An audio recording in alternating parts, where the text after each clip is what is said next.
जिस बच्चे को पिता ने कानून की पढ़ाई कराकर उसे वकील बनाना चाहा, उस बच्चे ने किताबें बंद कर दी क्योंकि उसके मन में एक ही बात गूंजती थी, मुझे कला में नाम बनाना है।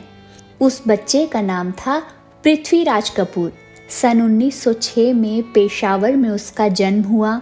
उसका घर साधारण था, बचपन साधारण था, लेकिन दिल में सपना साधारण नहीं था। वो हमेशा मंच की तरफ देखकर सोचता था कि एक दिन मैं भी अभिनय करूंगा। महज 19 साल की उम्र में उसकी शादी हो गई। घर की जिम्मेदारियां बढ़ गई, खर्च और फर्ज दोनों साथ में आ गए, लेकिन उसने अपने सपने को छोड़ना स्वीकार नहीं किया। उसने बम्बई जाने की ठान ली। उसके पास पैसे बहुत कम थे। कभी ट्रकों में बैठकर तो कभी पैदल चलकर वो उस शहर पहुंच गया जहां हर दिन नए सपने टूटते भी हैं और बनते भी हैं। स्टूडियो में उसे कोई पहचानता नहीं था।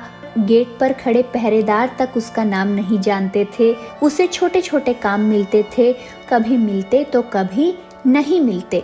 दिन में वो सेट पर संघर्ष करता था और रात को प्लेटफॉर्म पर सो जाया करता था, लेकिन उसके दिल में आग थी। वो रोज अपनी आवाज को तराशता था, अपने संवादों को मजबूत बनाता था। ये वही आवाज थी जिसने आगे जाकर दिलों में बिजली की तरह असर किया। साल 1931 में भारत की पहली टॉकी फिल्म आलम आरा में उसकी एंट्री हुई, यानी साउंड सिनेमा के जन्म के साथ ही कपूर वंश का जन्म हुआ। लेकिन पृथ्वीराज कपूर के करियर में असली मोड़ तब आया जब वो फिल्म मुगले आजम में अकबर बने। उनकी आवाज सिनेमाई पर्दे पर ऐसे गिरी जैसे बादलों में छुपी बिजली जमीन पर उतर आई हो। वो आवाज सिर्फ संवाद नहीं थी, वो एक दहाड़ थी जिसने पूरा इतिहास बदल दिया। फिल्में मिली, सम्मान मिला, भारतीय सिनेमा ने उसकी प्रतिभा को स्वीकार किया, लेकिन उसके दिल में सबसे प्रिय था नाटक। उसने पृथ्वी थिएटर बनाया। वो शहर शहर घूमता रहा। धूल भरी कुर्सियों पर लोग बैठा करते थे। थोड़ी कमाई होती थी, लेकिन उसकी कला हमेशा उसके लिए सबसे ऊपर रही और यही उसका सच्चा व्रत था। पृथ्वी थिएटर चलने लगा, लोग आते गए और नई पीढ़ी के कलाकार सीखने लगे। वहाँ केवल नाटक नहीं होता था, वहाँ अभिनय की साधना होती थी। यही वो समय था जब घर में भी कला की जड़ें गहरी हो चुकी थी। उसके छोटे छोटे बच्चे कुर्सियों के पीछे खड़े होकर अभिनेता अभिनेत्रियों को संवाद बोलते देखते थे और धीरे धीरे फिर उसी घर में एक नया सूरज पैदा हुआ, राज कपूर। राज कपूर ने अपने पिता की आग को विरासत की तरह लिया और फिर ऐसे ऐसे कारनामे कर दिखाए कि हिंदी सिनेमा में नया दौर शुरू हो गया। पृथ्वीराज कपूर अपने बेटे की हर फिल्म को एक पिता की तरह नहीं, एक गुरु की तरह देखते थे। वो कहते थे, मैंने संघर्ष किया था ताकि मेरी आने वाली पीढ़ी को रास्ता साफ मिले, और वही हुआ। उनके पोते, फिर उनके परपोते सब अभिनय में उतरते गए। ये सिर्फ परिवार नहीं रह गया था, ये कलाकारों का घर बन गया था। गौर करने वाली बात यही है कि ये सफलता केवल पृथ्वीराज कपूर की नहीं थी, बल्कि ये सफलता उस सोच की थी जिसने कला को नौकरी की तरह नहीं, साधना की तरह अपनाया।